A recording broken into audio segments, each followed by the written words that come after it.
Personality development की जब भी बात आती है ना, तो मसला ये होता है कि इससे पहले कि हमें खुद शनासी हो, हमें अपना पता चले, हम खुद को डिस्कवर करें, उससे पहले हम डेवलपमेंट का प्रोसेस स्टार्ट कर देते हैं। और जब अपना पता ही नहीं है, हमें यही नहीं पता कि हमें किस चीज़ को बेहतर बनाना है, तो फिर डेवलपमेंट मुकम्मल कैसे होगी और उसमें एक कंटिन्यूटी कैसे आएगी। तो इसी चीज़ के ऊपर आज हम बात करने वाले हैं। आप लोगों में से जो साइकोलॉजी के स्टूडेंट्स होंगे उन्होंने इस थ्योरी के बारे में सुन रखा होगा, MBTI मेयरबर्ग्स थ्योरी है। इसके अंदर क्या है कि इन्होंने एक इंडिकेटर दे रखा है, इसको बेसिकली आप इसको एक टेस्ट कह सकते हैं। The Myers Briggs personality type indicator is a self report inventory designed to identify a person's personality type, strengths and preferences. यहाँ पर ये बात की जा रही है कि ये जो लोग थे इन्होंने क्या किया है कि इन्होंने एक इंडिकेटर बनाया है जिसको हम इन शॉर्ट MBTI कह सकते हैं, MBTI टेस्ट। इसमें इन्होंने एक पूरी रिसर्च के बाद जो है वो 16 टाइप्स पर्सनालिटीज़ की बताएं कि 16 टाइप्स के लोग होते हैं, 16 किस्म के लोग हैं। और फिर उन पूरी रिसर्च में हर टाइप के ऊपर एक मुकम्मल जो है वो डाटा मौजूद है कि उनके लाइक्स क्या होते हैं, उनके डिसलाइक्स क्या होते हैं, उनकी स्ट्रेंथ्स क्या हैं, वीकनेसेस क्या हैं, वो अपने रिलेशनशिप में कैसे होते हैं, वो अपने पेरेंट्स के साथ कैसे होते हैं, वो एज अ पेरेंट कैसे होते हैं, वो एज अ स्पाउस कैसे होते हैं, एज अ फ्रेंड कैसे होते हैं, और उनके जो प्रोफेशन होते हैं वो मोस्टली किन प्रोफेशंस में जाना पसंद करते हैं और किन प्रोफेशंस को वो अडॉप्ट करते हैं। ये पूरे का पूरा डाटा इन्होंने दिया। और इन वेस्टर्न कंट्रीज़ इसके बारे में तो मैं ये कहूँगी कि इन वेस्टर्न कंट्री ये बहुत आम है कि लोगों को इसके बारे में अवेयरनेस है और लोग इसकी बेसिस पर ख़ुद को जानते हैं और उसके बाद अपने आप को बेहतर बनाने की कोशिश करते हैं। लेकिन हमारे रीजन्स में ऐसा नहीं है। हमारे रीजन में आज बल्कि इस लेक्चर को लेते हुए ही काफ़ी सारे ऐसे स्टूडेंट्स होंगे जिन्होंने इस चीज़ के बारे में पहले नहीं सुना होगा। और अगर कुछ ऐसे स्टूडेंट्स भी हैं जिन्होंने साइकोलॉजी के अंदर अगर इसको पढ़ा भी है तो इसके ऊपर इतनी रिसर्च नहीं की होगी और ख़ुद को जो है वो उस तरीके से उन्होंने खुद शनासी के सफ़र से गुजर कर डेवलप नहीं किया होगा। ये मुझे इस वजह से पता है क्योंकि काफ़ी इंट्रैक्शन मेरा साइकोलॉजी के स्टूडेंट्स के साथ रहता है। और अगर मैं उनसे भी पूछूं कि आप लोगों की लाइफ की डायरेक्शन क्या है, एम क्या है और क्या कर रहे हैं आप लोग आजकल, तो उनके पास एक जवाब होता है, मैम कुछ नहीं, मैम बस लाइफ चल रही है, ये नहीं पता आगे क्या करना है। ये जवाबात होते हैं उनके। ये जवाबात क्यों हैं? लाइल्मी की वजह से, लापरवाही की वजह से। तो आज इस लेक्चर के बाद आप लोगों ने अपने आप को थोड़ा मज़ीद रिस्पॉन्सिबल कर लेना है। अब MBTI is a self help assessment test which helps people gain insights about how they work and learn. MBTI test जो है वो लोगों को ये एक इंसाइट प्रोवाइड करता है कि उन लोगों ने किस तरीके से सीखना है और किस तरीके से परफॉर्म करना है। तो आज हम इस टेस्ट के ऊपर बात करेंगे। इस टेस्ट का जो है वो लिंक भी मैं दे दूँगी। बाकायदा 16 पर्सनालिटीज़ का एक वेबसाइट मौजूद है उस नाम से, वहाँ पर जाकर आप एक टेस्ट को परफॉर्म करें। इजी सा टेस्ट है, MCQs बेस्ड है। और अगर आपको कुछ इंग्लिश वर्डिंग की नहीं भी समझ आ रही, आप गूगल ट्रांसलेट को यूज़ कर सकते हैं और उसमें जो आपको चीज़ पसंद आती है, जो आपको अच्छी लगती है, उसके अकॉर्डिंग आपने MCQ में से सेलेक्ट कर लेना है। और आपका वो टेस्ट जो है वो जितने भी MCQ हैं, जब वो मुकम्मल हो गया तो उसके बाद आपको आपकी पर्सनैलिटी टाइप जो है वो बता दी जाएगी। और फिर आपका अगला काम ये होगा कि आपने उस पर्सनैलिटी टाइप के ऊपर रिसर्च करनी है और अपने बारे में मज़ीद जानना है। बाकी तो मैं आप लोगों को एक जो इम्पॉर्टेंट डाटा है वो आज के इस लेक्चर के अंदर समझा दूंगी, क्योंकि देखें हम हर किसी के साथ वो टेस्ट परफॉर्म नहीं कर सकते। हर किसी को नहीं कह सकते कि आप वो टेस्ट परफॉर्म करें ताकि हमें आपकी पर्सनैलिटी पता चले। आज के इस लेक्चर के अंदर ना सिर्फ आपको खुद शनासी होनी है, बल्कि आपको ये भी हेल्प मिलेगी कि हम दूसरों के बारे में कैसे जान सकते हैं और उनको हम डील कैसे कर सकते हैं। हमारे यहाँ पर एक चीज़ जो है वो सबसे ज़्यादा कॉमन है कि इख्तलाफ़ राय को कबूल नहीं किया जाता, इख्तलाफ़ राय को वैल्यू नहीं दी जाती। और एक चीज़ होती है, दो एक्सट्रीम्स हैं, या तो आप गलत हैं या फिर हम सही हैं, या फिर हम गलत हैं या फिर आप दुरुस्त हैं। गलत और सही का क्राइटेरिया जस्ट यहाँ पर मौजूद है, इख्तलाफ राय का क्राइटेरिया मौजूद नहीं है। तो आज के लेक्चर के अंदर हमने ये भी सीखना है कि वो कौन सी बातें हैं जिनकी वजह से हम लोग एक दूसरे से डिफरेंट हैं, वो कौन सी बातें हैं जिनकी वजह से हमारे आपस में कन्फ्लिक्ट्स पैदा हो जाते हैं, हमारे रिलेशनशिप्स में, हमारे डीलिंग्स में। एक जो कन्फ्लिक्ट का हमारी सोसाइटी के अंदर चल रहा है वो क्यों चल रहा है, क्यों लोग एक दूसरे से इतने मुतनफ़्फ़र हैं। आज के इस लेक्चर के अंदर ये सारी चीज़ें भी इंशाल्लाह क्लियर हो जाएंगी। तो सबसे पहले मैं आप लोगों को ये बता दूं कि जो MBTI है ना, इसमें क्या है कि जो 4 जो है वो कह लें कि इसमें पार्ट्स हैं। पार्ट्स में इजी वर्डिंग इसमें इस्तेमाल करूँगी कि जितनी आसानी से आप लोगों को ये चीज़ समझ में आ सके, क्योंकि ये है टफ़, इसको समझना थोड़ा सा मुश्किल है।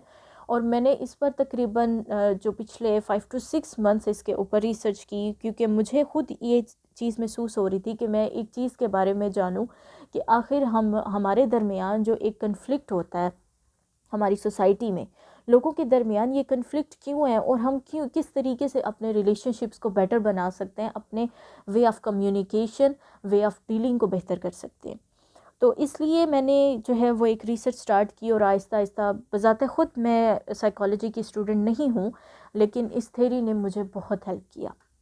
और इस सीरीज़ के अंदर मुझे ये महसूस हुआ कि मुझे मस्ट इस थ्योरी को इसके अंदर ऐड करना चाहिए, ताकि बहुत सारे लोग जिनको खुद शनासी नहीं है उनको इस मुतल्लिक़ पता चले, वो ख़ुद को भी बेहतर बना सकें और वो अपने रिश्तों को भी बेहतर बना सकें। और जितना एक डिप्रेशन का मामला हमारे दरमियान एक होता है, दूसरों की बातों की वजह से एक एग्ज़ाइटी क्रिएट होती है, हम स्ट्रेस में चले जाते हैं, तो हमें उस चीज़ों को डील करना आ जाए और हम बेहतर तरीके से फिर परफॉर्म कर सकें।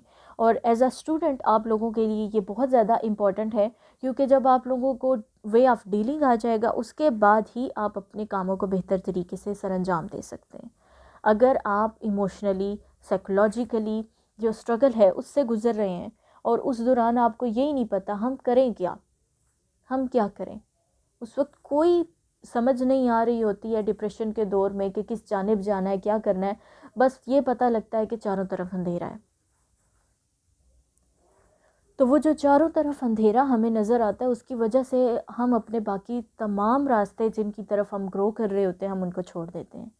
अगर हम अपनी कोई डिग्री हासिल कर रहे हैं या हमारा कोई डेवलपमेंट का प्रोसेस चल रहा है, तो हम क्या करेंगे, जब स्ट्रेसफुल हो जाएंगे तो उसके बाद हम सारी चीज़ें छोड़ देंगे और फिर बैठ जाएंगे। और ये हमारी यूथ का एक बहुत अहम मसला है कि इश्यूज़ की वजह से अपने रास्तों को छोड़ देना।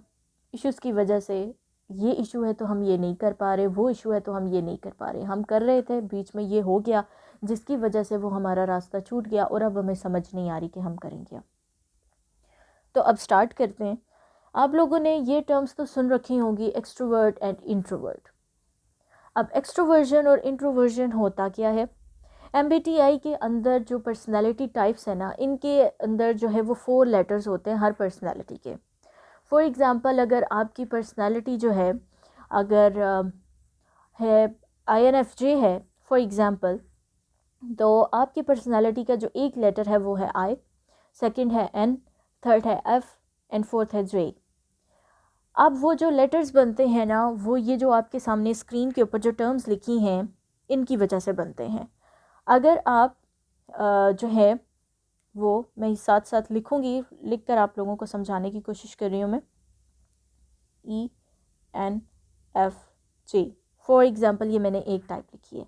तो E जो है एक्सट्रोवर्ट की वजह से है, N जो है वो इंट्यूजन की वजह से है, F जो है वो आपका फीलिंग की वजह से है, J जो है वो आपका जजिंग होने की वजह से है। उसके बाद अगर मैं यहाँ पर लिख देती हूँ INFJ, for example INFP, INTP, तो I जो है वो आपका इंट्रोवर्ट होने की वजह से, N आपका इंट्यूजन की वजह से, या अगर हम यहाँ पर N की जगह S भी लिख सकते हैं क्योंकि 16 टाइप्स बनती हैं। तो यहाँ पर जो S है वो इस सेंसिंग की वजह से होगा। ये जो T है ये इस थिंकिंग की वजह से होगा, ये जो पी है ये इस परसीविंग की वजह से होगा। अब इन सब से मुराद क्या है? Extroversion, introversion, sensing, intuition, thinking, feeling, judging and perceiving. अब इन तमाम टर्म्स को मैं वन बाय वन आगे एक्सप्लेन करने जा रही हूँ, और आप लोगों ने बहुत एहतियात से अब इस सारे को समझना है, क्योंकि अगर आप लोग इन बातों को समझ गए तो अगर आपसे टेस्ट परफॉर्म होता है तो वेल एंड गुड, और अगर टेस्ट नहीं भी परफॉर्म हो रहा, आप लोगों को खुद से पता चल सकता है कि आप लोग क्या हैं, पहले तो मेरी यही एडवाइस होगी कि आप लोग उस टेस्ट को अटेम्प्ट करें ताकि आपको एक इन्फॉर्मेशन मिल जाए। और अगर आपको ऐसा है कि नहीं समझ में आ रहा कि कैसे करना है, तो कुछ टाइम के लिए पीरियड के लिए उसको छोड़ दें, लेकिन जो आगे पॉइंट्स एक्सप्लेन किए जाएंगे उनसे आपको समझ आ जाएगी कि आप कौन हैं और कैसे हैं। और इन्हीं पॉइंट्स की बेसिस पर आप ये भी अंदाज़ा लगा सकते हैं कि आपके इर्द गिर्द रहने वाले लोग क्या हैं। क्योंकि जब आपने रिलेशनशिप्स के ऊपर वर्क करना है तो आपने ये नहीं देखना, अपने हस्बैंड को आप ये नहीं कह सकते टेस्ट परफॉर्म करें, मुझे बताएं कि आपकी पर्सनैलिटी टाइप क्या है, फिर मैं आपको डील करना सीख जाऊँ।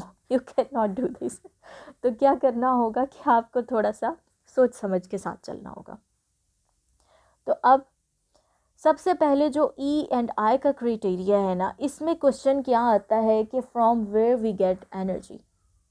हमारा एक मसला होता है कि हम एनर्जी कहाँ से हासिल करें, हम किस चीज़ के साथ मोटिवेट रह सकते हैं, हम किस चीज़ के साथ डीमोटिवेट हो जाते हैं, हमारी इंस्पिरेशन क्या है। तो जो एक्सट्रोवर्ट लोग होते हैं ना, एक्सट्रोवर्जन वाले, जो ई के क्राइटेरिया के ऊपर उतरते हैं, वो क्या होते हैं? They get their energy from the outer world.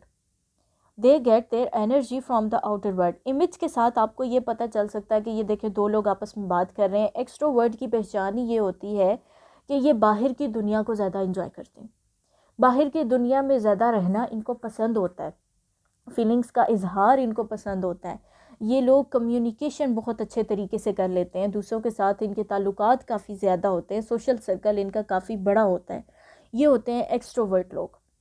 और दूसरी जानिब जो इंट्रोवर्जन होता है, they get their energy from the inner world. अब इस इमेज के अंदर देखें कि एक इंसान है जो एक बॉक्स के अंदर बैठा हुआ है और वो किताब पढ़ रहा है, और किताब ही के साथ उसकी स्माइल भी यहाँ पर आप जो है वो देख सकते हैं। उसके फेस पर एक स्माइल है, और उसका जो जहान है वो आपका कोई जो है वो बेरंग सा नहीं लग रहा, बल्कि एक रंगीन सा जहान उसके पास मौजूद है। अब यहाँ पर भी इनको एनर्जी मिल रही है बाहर की दुनिया से, और इसको एनर्जी मिल रही है बॉक्स के अंदर रहने से। ये इंट्रोवर्ट है और ये एक्सट्रोवर्ट्स हैं।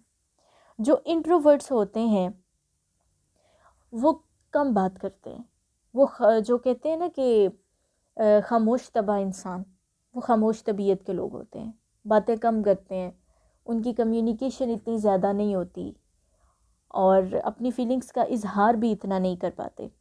ये जो पॉइंट्स मैं आप लोगों को बता रही हूँ, इनको साथ साथ अपने पास लिखते भी जाएं। कुछ तो मैंने पीपीटी प्रेजेंटेशन के अंदर जो है वो लिखे हुए हैं, तो आपको आसानी हो जाएगी। लेकिन सब कुछ लिखना स्लाइड के ऊपर स्लाइड को भर देने की बराबर है, तो मैं ये नहीं चाहती थी। मैं ये चाहती थी कि आपको जो है वो ग्राफिक्स के साथ बात अच्छे तरीके से समझ आ सके। तो ये जो ग्राफिक्स यहाँ पर मौजूद हैं, ये क्लियर कट बात आपको ये बता रहे हैं कि हकीकत में इंसान को, एक्सट्रोवर्ट को क्या चाहिए और इंट्रोवर्ट को क्या चाहिए। तो अगर तो आप एक्सट्रोवर्ट है ना, तो इसका मतलब ये है कि आपको लोग चाहिए, आप लोगों के साथ खुश रह सकते हैं। इसका मतलब ये नहीं है कि इंट्रोवर्ट को लोग नहीं चाहिए। पहले मैं चलें एक्सट्रोवर्ट की पूरी बात कर लेती हूँ, उसके बाद हम इंट्रोवर्ट के ऊपर जाएंगे। अब जो एक्सट्रोवर्ट है, अगर इसने कोई काम करना है ना, तो इसको उस काम के करने की एनर्जी कहाँ से मिलेगी, जिद्दत कहाँ से मिलेगी, मोटिवेशन कहाँ से आएगी, जब इसके साथ वो लोग काम कर रहे होंगे। बहुत सारे लोग जिनको कोविड के अंदर घर के अंदर रहना पड़ा ना, तो उसमें ज़्यादा जो डिप्रेशन के अंदर गए हैं ना, वो एक्सट्रोवर्ट्स गए हैं। इंट्रोवर्ट्स को इतनी मुश्किल नहीं हुई, एक्सट्रोवर्ट्स को हुई है। क्यों? क्योंकि उनकी बाहर की दुनिया के साथ जो एक्सपोजर था वो ज़्यादा था, उनकी बाहर की दुनिया से उनको एनर्जी मिलती है। और ये जो 16 टाइप्स हैं ना, इनको यूँ कह लें कि ये 16 रंग हैं इस दुनिया के। हम लोग कहते हैं ना एक दूसरे को कि तुम गलत हो मैं सही हूँ। इस थियरी को पढ़ने के बाद, इस पूरी रिसर्च के बाद मुझे एक चीज़ पता चली कि हकीकत में अल्लाह ताला ने ना हम सबको मुख्तलिफ़ रंगों का बनाया, और ये जो रंग है ना, यही इस कायनात में खूबसूरती भरते हैं। एक रंग दूसरे का मुतबादिल नहीं हो सका।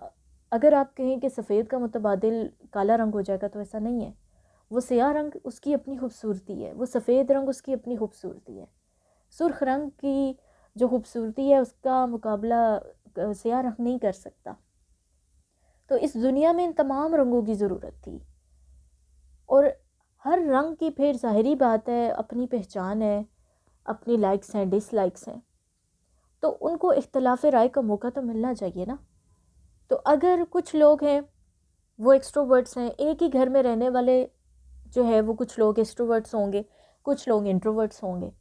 एक्सट्रोवर्ट्स वो हैं जिनको बाहर की दुनिया में जाना आना ज़्यादा पसंद होता है, उनके लिए बाहर की दुनिया में इंजॉय करना उनको एक एनर्जी प्रोवाइड करता है, जो उसके साथ ये एनर्जेटिक रहते हैं और अपने कामों को अच्छे तरीके से परफॉर्म करते हैं। ये उनका बेसिकली एनर्जी सोर्स होता है।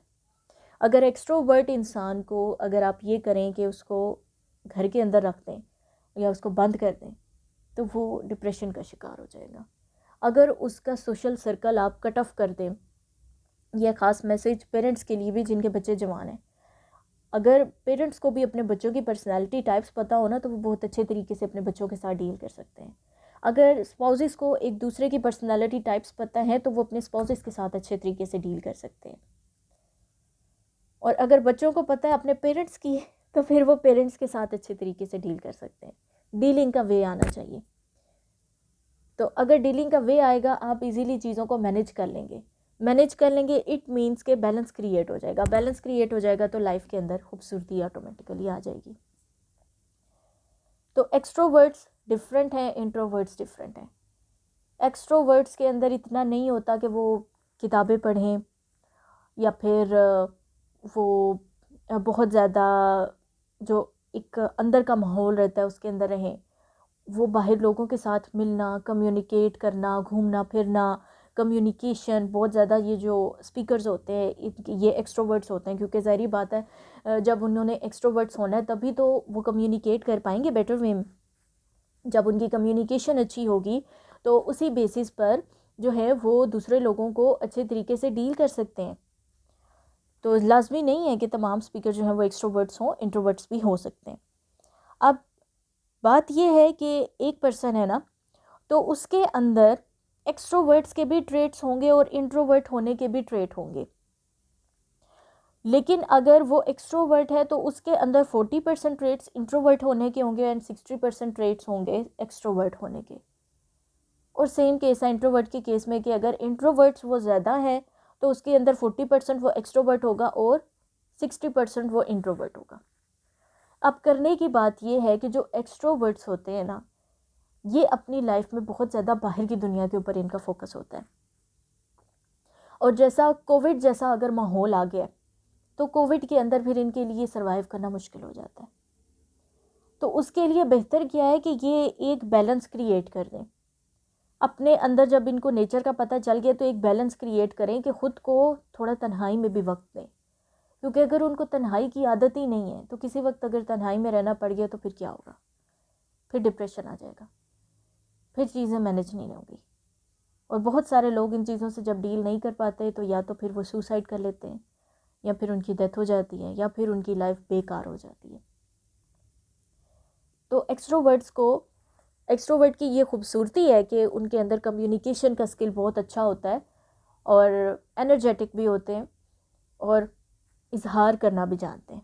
जो ज़्यादा लोगों को प्रॉब्लम होता है कि हमारे स्पाउसेस इजहार नहीं कर रहे, तो जिनके एक्सट्रोवर्ट्स स्पाउसेस हैं उन लोगों को ये प्रॉब्लम नहीं होता, क्योंकि एक्सट्रोवर्ट के लिए इजहार करना आसान होता है। वो आसानी से अपने जज्बात को अपनी ज़ुबान पर बयान कर सकते हैं। लेकिन इंट्रोवर्ट्स के लिए ये नहीं होता। तो एक्सट्रोवर्ट्स, अगर आपके स्पाउसेस हैं, अगर आपके शोहर एक्सट्रोवर्ट हैं या आपकी बीवी एक्सट्रोवर्ट हैं, तो ये है कि वो आसानी से अपनी बात कहेंगी, जो दिल चाहेगा वो बोल देंगी। लेकिन इसमें यह है कि अगर आप एक्सट्रोवर्ट हैं तो उसमें आपको अपनी डेवलपमेंट इस वे में करनी है कि अगर बहुत ज़्यादा एक्सट्रोवर्ट्स के ट्रेट्स में आप जा रहे हैं तो अगर कभी लाइफ में आपको ये भी आता है कि हर जगह बात कहने की नहीं होती, किसी किसी पॉइंट पर आपको अपने जज्बात को छुपाना पड़ता है, किसी किसी पॉइंट पर आपको अपनी ज़ुबान को बंद करना पड़ता है, किसी किसी पॉइंट पर अपने आप को तन्हाई देनी पड़ती है। तो अगर इन चीज़ों को थोड़ा सा बैलेंस अपने अंदर क्रिएट करेंगे ना तो ये चीज़ें डील हो जाएंगी। अब फिर बात कर लेते हैं इंट्रोवर्जन के ऊपर। अब ये जो इंट्रोवर्जन जो है, इसके अंदर क्या है कि अंदर की दुनिया, इंट्रोवर्जन, इसमें एक जहान होता है इंसान के अपने अंदर का। जो खामोश लोग होते हैं ना, उनका दिमाग बहुत ज़्यादा बातें करता है। वो हकीकत में खामोश होते हैं, लेकिन वो अपने आप से खुद कलामी कर रहे होते हैं। वो खुद कलामी इनकी बहुत बेहतर होती है। एक्सट्रोवर्ट के अंदर जो होता है ना, वो दूसरों के साथ ज़्यादा बातचीत कर रहे होते हैं, लेकिन खुद कलामी उनकी कम होती है। और ख़ुद कलामी एक ज़रूरी चीज़ है। तो इंट्रोवर्ट्स में ये एबिलिटी नहीं होती कि वो अपनी जो फीलिंग्स हैं उनको इजीली बाहर ज़ाहिर कर सकें। अगर वो एक रिलेशनशिप के अंदर हैं तो मोस्टली ये होगा कि खामोशी, अगर वो खामोश हो गए हैं तो उनको बुलाने में बड़ी जो है वो कोशिश करनी पड़ेगी। क्योंकि जो इंट्रोवर्ट्स होते हैं ये जस्ट वो उस वक्त बात करते हैं, उस वक्त अपने अंदर को जाहिर करते हैं जब आपका इनके साथ डीप कनेक्शन हो जाता है। अगर आपका डीप कनेक्शन नहीं है तो आपकी उनके साथ कोई केमिस्ट्री नहीं बन सकती। फिर अगर वो आपके सिबलिंग्स हैं, आपके वो स्पाउसेस हैं या आपके पेरेंट्स हैं, अगर वो इंट्रोवर्ट्स हैं और आपका उनके साथ डीप कनेक्शन नहीं है तो आप नहीं जान पाएंगे कि उनके अंदर क्या चल रहा है, या उनको किस चीज़ की ज़रूरत है, या उनको क्या चीज़ अच्छी लगती है। तो ये सारी चीज़ें जो हैं वो बड़ी मैटर कर रही होती हैं।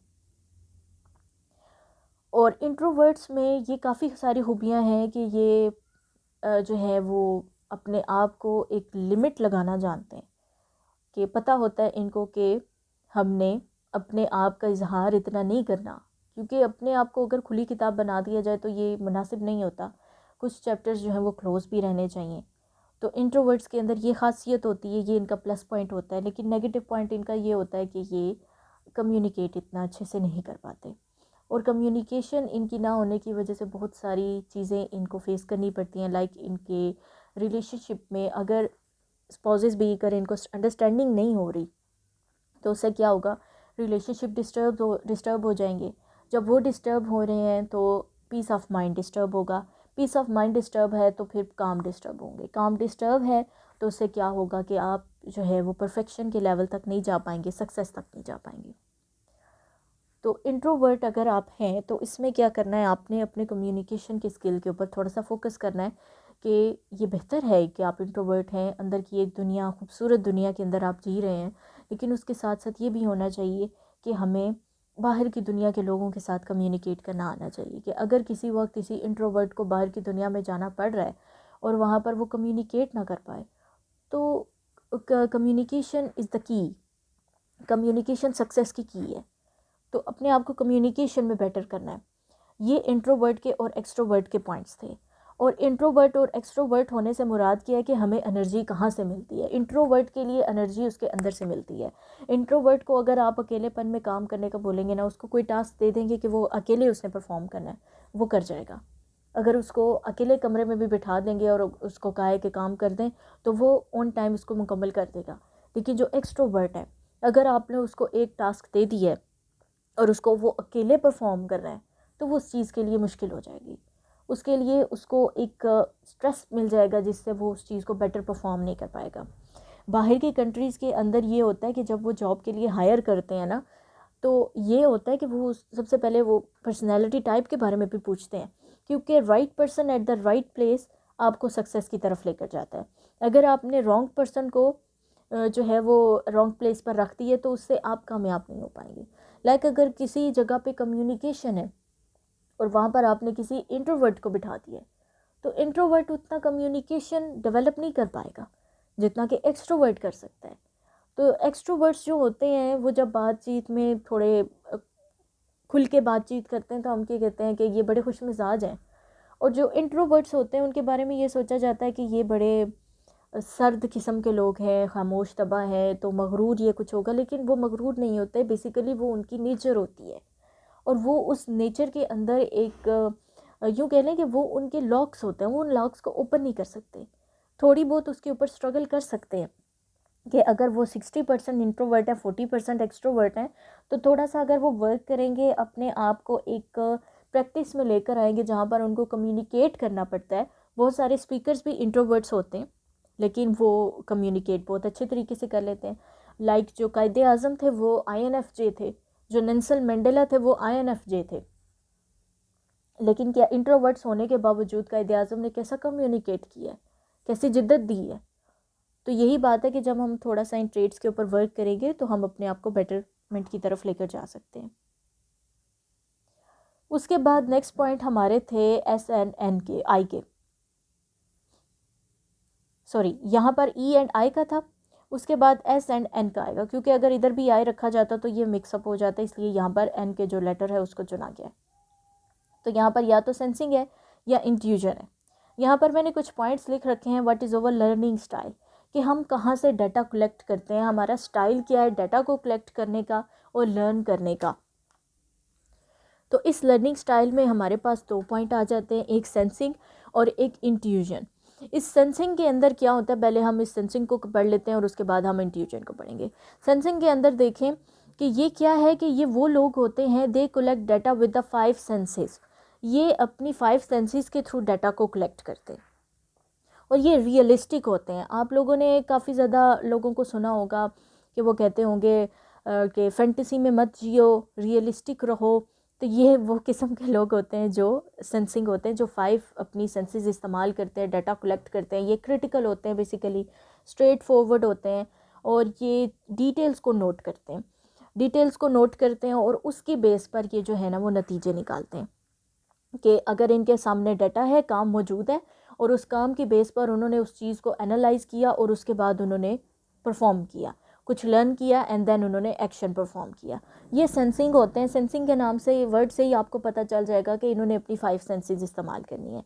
और जो इंट्यूजन है ये थोड़ा सा जो है ना वो कॉम्प्लेक्स की तरफ चला जाता है कि ये वो लोग होते हैं जो अपनी 6th सेंस को इस्तेमाल करते हैं। इसमें वहाँ ये आम बात नहीं आएगी, जैसे बहुत सारे लोग मजाक में भी कह देते हैं कि मेरी छठी हिस्स जो है वो ये कह रही है या वो कह रही है।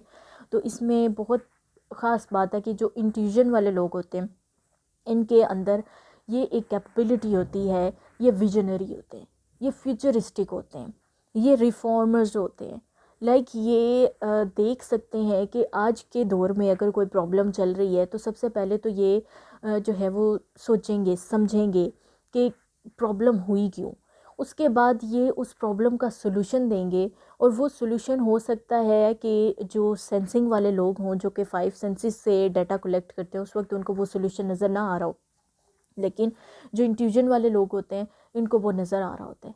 अंधेरे में खड़े होके जो रोशनी देखने की वाली बात होती है ना, वो इंट्यूजन वाले लोगों में होती है। और ये थॉट प्रोवोकिंग टॉक होती है इनकी। जैसे बहुत सारे जो गहरी बातें करने वाले लोग, आपने सूफिया और इनके बारे में पढ़ा होगा, जब आप उनकी बातें पढ़ते होंगे, वो बड़ी थॉट प्रोवोकिंग होती हैं और जो एक सोच देती हैं, इंसान को सोचने का नया अंदाज़ देती हैं। और जैसे इसमें हज़रत वासिफ़ अली वासिफ़ की अगर एक एग्ज़ाम्पल ले लें तो उन्होंने पाकिस्तान के बारे में कहा था कि पाकिस्तान नूर है और नूर को ज़वाल नहीं है। अब जो डाटा वाले लोग हैं ना, अगर डाटा वाले लोगों को आप आजकल ये कहेंगे ना तो वो कहेंगे कि आजकल तो सारा कुछ पाकिस्तान में तबाह हो रहा है, डिफ़ॉल्ट हो रहे हैं हम, कुछ भी नहीं बचा, पाकिस्तान तो ख़त्म होने के करीब है। लेकिन जो इंट्यूजन वाले लोग होंगे वो आपको उस वक्त भी कह रहे होंगे कुछ बाकी है, अभी भी नूर की किरण जो है ना वो बाकी है। क्योंकि बेसिकली जो इंट्यूजन वाले लोग होते हैं ये अंधेरे में रोशनी देखते हैं। ये वो मिसाल है कि जो सितारे होते हैं ना वो आपको रात की तारीकी में नज़र आते हैं। रात की तन्हाई, रात की तारीकी सितारों को जगमगाती है। रात की तारीकी नहीं होगी ना तो आपको सितारे भी नज़र नहीं आएंगे। रात की तारीकी में आपको दूर कहीं रोशनी का एक छोटा सा जो स्पार्क होता है ना वो भी नज़र आ जाएगा। ये वो लोग होते हैं जो उस स्पार्क को देखने की सलाहियत रखते हैं। ये देख सकते हैं कि अगर अभी अंधेरा है तो रोशनी आने वाली है।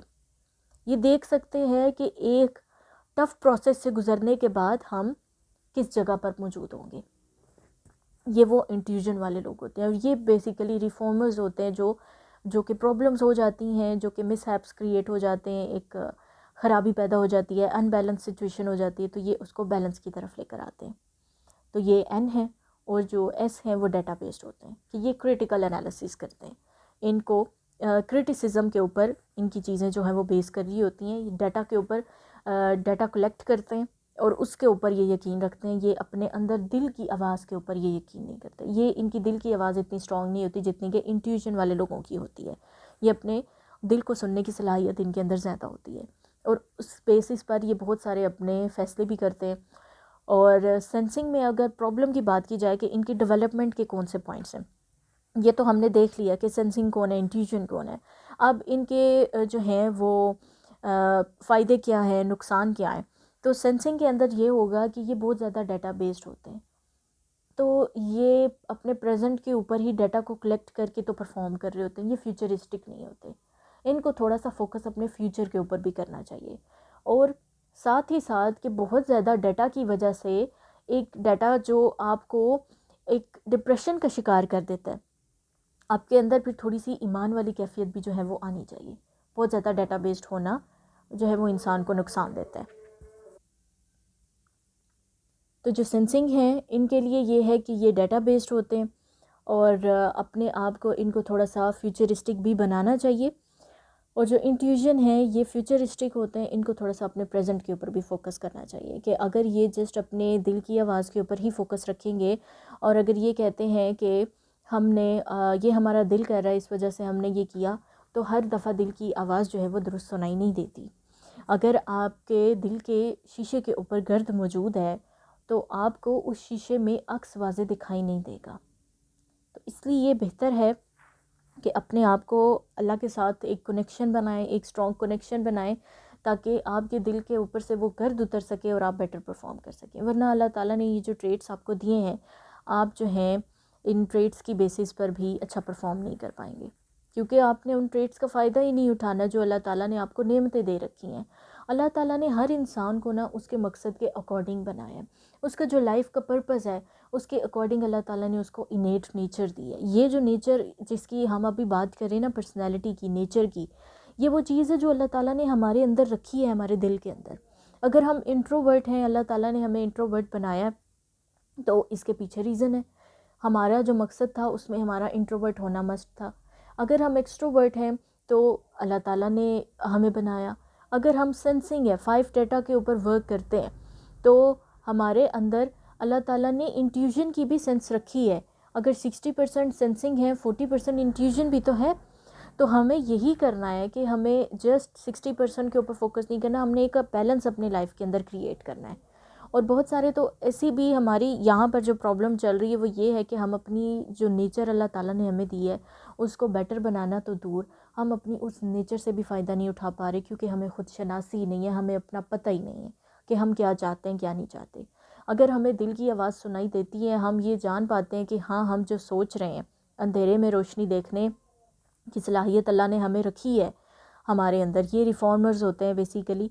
तो अगर वो है तो वेल एंड गुड, लेकिन अगर ये है और उसके बावजूद अगर आपने कोई रिफॉर्मर जो है उसका काम नहीं किया अपनी सोसाइटी के अंदर, तो कल को जब आपके पर्पस का क्वेश्चन आपसे होगा, आप क्या आंसर देंगे। यही वो चीज़ है कि हमें पूछा जाएगा कि जो अल्लाह ताला ने दिया है उसको इस्तेमाल भी किया कि नहीं किया, और जब पता ही नहीं था कि ये अपने पास था तो इस्तेमाल किया जाता। तो ये सेंसिंग और इंट्यूजन का था कि हम हमारा जो लर्निंग स्टाइल है वो क्या है, हम कहाँ से लर्न करते हैं। सेंसिंग जो होते हैं वो 5 डेटा से जो 5 जो सेंसिंग्स हैं उससे डाटा कलेक्ट करते हैं और फिर लर्न करते हैं। और जो इंट्यूजन होते हैं ये अपने दिल की आवाज़ से लर्न करते हैं। उसके बाद देखें जी, हमारा जो नेक्स्ट पॉइंट है वो है what is over process of action. कि हमने पहले तो था हमें एनर्जी कहाँ से मिली, बाहर से या अंदर से। फिर था कि हमने लर्न कहाँ से किया। हमने जो लर्न किया है वो 5 डेटा के बेसिस पर ही किया है या फिर हमारी 6 सेंस भी इस्तेमाल हुई है, क्योंकि 5 डेटा 6 सेंस वालों के पास भी हैं। तो 6 सेंस वाले अगर ये करते हैं कि वो अपने 5 डेटा को भी इस्तेमाल कर लें तो वो 4 चांद लग जाएंगे, 4 चांद वाली बात हो जाएगी। तो अब उसके बाद जाए कि एनर्जी भी मिल गई, लर्न भी कर लिया, अब प्रोसेस ऑफ एक्शन क्या है हमारा, वो या तो होते हैं थिंकिंग या फिर फीलिंग। प्रोसेस ऑफ एक्शन या तो हम क्रिटिकल बेस्ड होंगे, क्रिटिकल थिंकिंग होगी, या फिर हम इमोशनल बेस्ड होंगे। अब जो क्रिटिकल थिंकिंग है पहले हम उसको कवर कर लेते हैं कि क्रिटिकल कौन से होते हैं। ये एनालिटिकल होते हैं, क्रिटिक्स होते हैं, लॉजिकल होते हैं, always see the pros and cons. तो ये है हमेशा चीज़ को एनालाइज करेंगे और उसके बाद क्रिटिकली ये जो है ना वो डिसीजन लेंगे, ये फैसला करेंगे। और इनको जो है ना, जो क्रिटिक्स होते हैं, इनको वर्क चाहिए। इनको आप ये नहीं समझा सकते कि ये इमोशंस के बेस के ऊपर काम नहीं करेंगे। बहुत सारे लोग जो अक्सर हमारे इर्द गिर्द होते हैं, हमें जो ना उनकी नेचर बड़ी कोल्ड फील होती है, लुक्स कोल्ड, लेकिन वो हकीकत में क्या होता है, वो उनकी थिंकिंग नेचर होती है। थिंकिंग नेचर का मतलब ये है कि वो लॉजिकल होते हैं, वो क्रिटिक बेस्ड होते हैं। उनको अगर आप क्या बेटर बिहेवियर, उनको अगर आपको अगर उनसे बेटर बिहेवियर चाहिए ना, आपको उनको काम देना पड़ेगा। आप उनको काम देंगे, वो आपके साथ अच्छा बिहेव करेंगे। इन लोगों की थिंकिंग बेसिकली ये होती है कि अगर ये इनको काम दे दिया जाए तो वो खुश रहते हैं, ठीक है।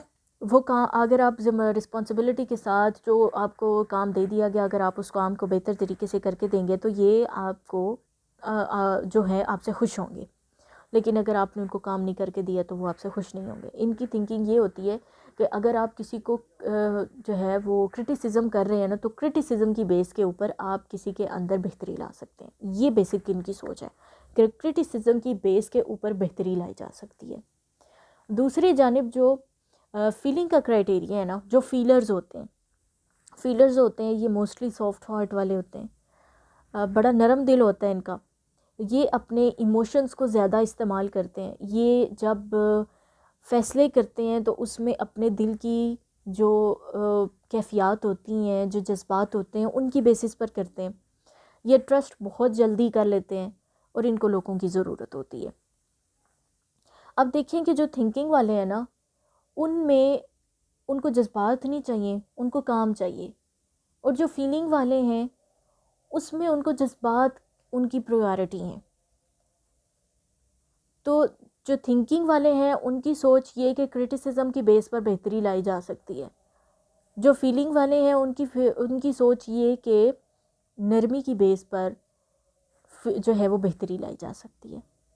अब थिंकिंग वाले उनकी अपनी पहचान है, फीलिंग वालों की अपनी पहचान है। अब थिंकिंग वालों का फ़ायदा ये है कि जब वो क्रिटिकल होते हैं, लॉजिकल होते हैं, तो बहुत सारे पॉइंट्स पर लॉजिकल होना उनको बेनिफिट देता है।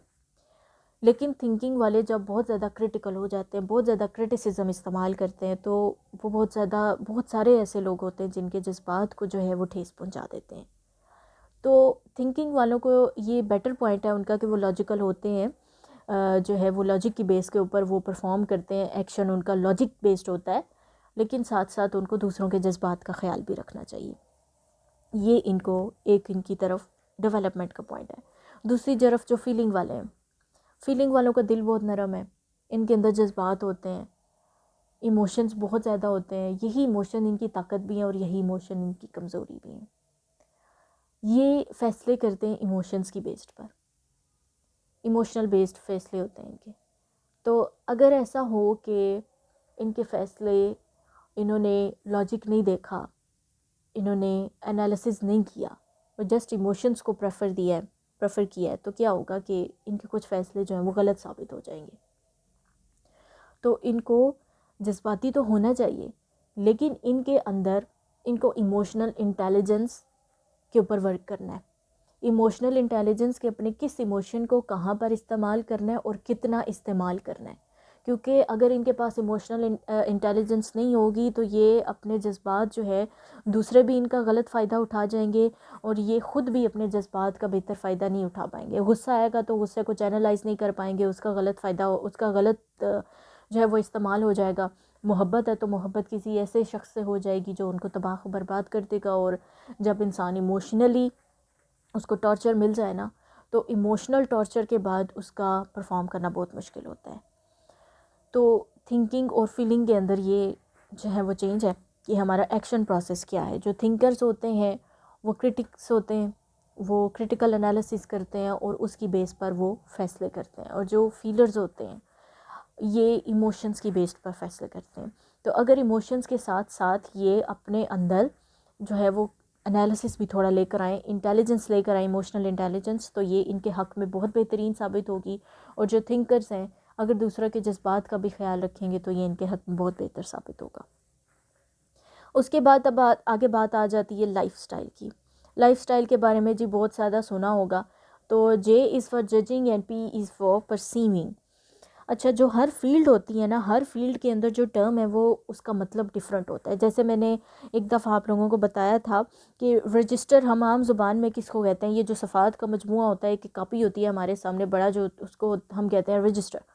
और किसी चीज़ को, डाटा को पुट करने को भी हम यही कहते हैं कि उसको रजिस्टर कर दिया गया है। लेकिन जो लिंग्विस्टिक्स है, लिंग्विस्टिक के अंदर जो रजिस्टर का वर्ड है ये डिफरेंट मीनिंग के साथ इस्तेमाल होता है। इसी तरह अगर आपके सामने जो जजिंग लिखा हुआ है ना, तो आप ये समझेंगे कि ये वो लोग होते हैं जो जज करते हैं, तो ये गलत है। हर फील्ड के अंदर जो टर्म्स होती हैं उनके मीनिंग्स डिफरेंट होते हैं। अब जो साइकोलॉजी की फ़ील्ड है उसके अंदर जो जजिंग है, बेसिकली ये जो थ्योरी हम पढ़ें ये साइकोलॉजी की फ़ील्ड की है।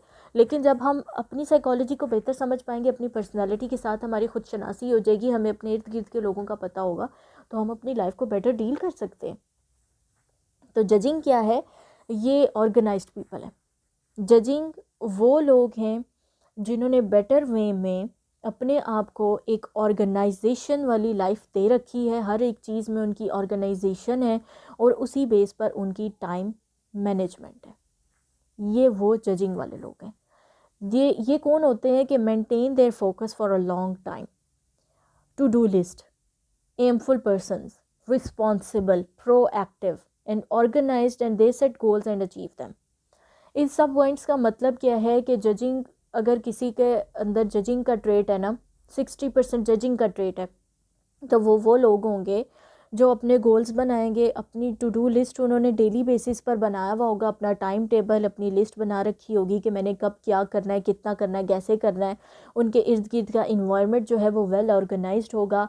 अगर आप उनके वार्डरोब चेक कर लें तो वो वेल ऑर्गेनाइज्ड होगी। बहुत सारे लोग ये एक क्राइटेरिया बनाते हैं कि जिन लोगों की अलमारी जो है वो बिखरी पड़ी है तो उनको ऑर्गेनाइजेशन नहीं आती। तो अगर वो उनके अंदर ऑर्गेनाइजेशन का स्किल है तो वो हर एक चीज़ को ऑर्गेनाइज रखना, साफ़ सुथरा रखना, अपनी जगह पर रखना पसंद करते हैं। क्योंकि उनको पता होता है कि हर एक चीज़ ऑर्गेनाइज रहेगी तो उनका जो टाइम है वो फिर ज़्यादा इस्तेमाल नहीं होगा और वो फिर अपने टाइम को वो बेटर वे में इस्तेमाल कर सकेंगे, उसको मैनेज कर सकेंगे। तो ये गोल्स बनाते हैं और ये उन गोल्स के ऊपर for a long term focus कर सकते हैं, for a long term focus कर सकते हैं और उसके बाद उनको अचीव भी कर सकते हैं। ये बहुत प्लस पॉइंट है जजिंग पर्सनैलिटी के। लेकिन जजिंग पर्सनैलिटी के अंदर एक चीज़ आती है कि अगर ये बहुत ज़्यादा स्ट्रिक्ट हो चुके हैं, अपनी लिस्ट के साथ, अपने टाइम टेबल के साथ, तो वो उनको मेंटल स्ट्रेस दे जाएगा। अगर कभी ऐसा है कि इनकी काम जो है वो मुकम्मल नहीं हो पा रहे, तो ये स्ट्रेसफुल हो जाएंगे, एग्ज़ाइटी इनके अंदर आ जाएगी। तो इनको थोड़ा सा अपने आप को फ्लेक्सिबल करना है कि with situations time tables change होते हैं, गोल्स में चेंजिंग करनी पड़ती है। तो अगर वो चेंजिंग हो भी जाए कोई मसला नहीं, अकॉर्डिंग टू सिचुएशन अपने आप को थोड़ा सा मोल्ड करें एंड सिचुएशन को हैंडल करें। और उसके बाद जजिंग पर्सनैलिटी वाले गलती ये करते हैं, ये बड़े छोटे गोल बनाते हैं। इनके अंदर अल्लाह ताला ने एबिलिटी रखी है कि ये बड़े गोल बना सकते हैं और उनको अचीव कर सकते हैं। तो इनको बड़े गोल सेट करने हैं अपने लिए, क्योंकि ये लॉन्ग टर्म अपना फोकस जो है वो मेंटेन कर सकते हैं। तो दो गलतियां क्या हैं? एक गलतियां कि ये बहुत रिजिड हो जाते हैं अपनी रूटीन के साथ। दूसरी गलती ये कि ये जो हैं वो छोटे गोल बनाते हैं। बाकी इनके प्लस पॉइंट्स हैं और ये प्रोएक्टिव होते हैं। प्रोएक्टिव का मतलब क्या है कि ये जो चीज़ें लाइफ में होने वाली होती हैं उसके लिए अपने आप को पहले से तैयार रखते हैं।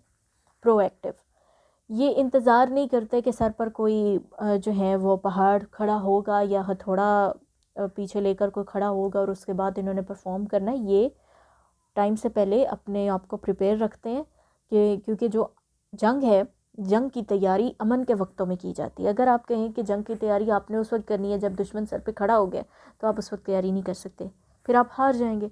तो ये प्रोएक्टिव होते हैं, ये इनका बहुत ज़्यादा प्लस पॉइंट है कि ये अपने आप को पहले से चीज़ों के लिए रेडी करके रखते हैं और फिर ये वेल परफॉर्म करते हैं उस सिचुएशन के अंदर, अपने टाइम को बहुत ही बेटर वे में मैनेज करते हैं।